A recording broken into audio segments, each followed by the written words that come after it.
Hey everyone, and happy Saturday. Today I'm going to be making a OPAREX Westwood model.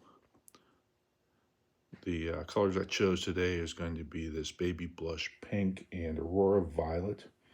So you can see these usually start off in larger blocks. So I take these blocks over to my bandsaw and I cut them down into smaller rectangular pieces so they're more manageable and I can get them onto my lathe without less waste and get them rounded off.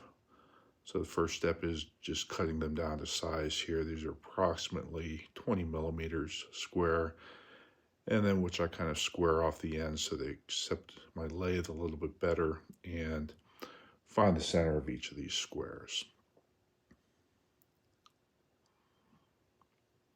After those centers are found, I put a small dimple in them with a small drill bit and then take them over to the lathe.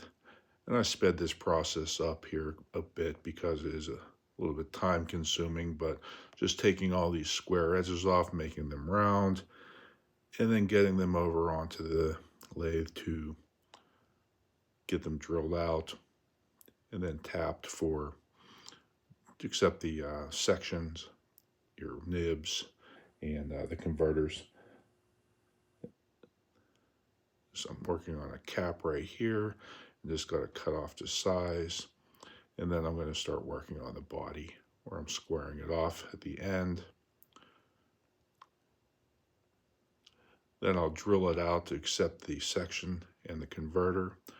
Once it is drilled to depth, I get my tap and use some tapping fluid, which makes your cuts nice and clean so that they're smooth. And then I cut the tenon down that the cap will fit over and thread the outside of that. Once all this is done, I do add some accents onto this one, which I didn't show. And then I'll show you a little bit here about trimming the body down to size on my other lathe.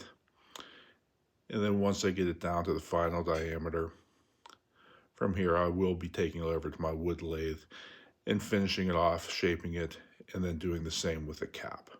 So tune in a little bit later and on my Instagram, and I'll show you the finished product. Have a good weekend, everyone.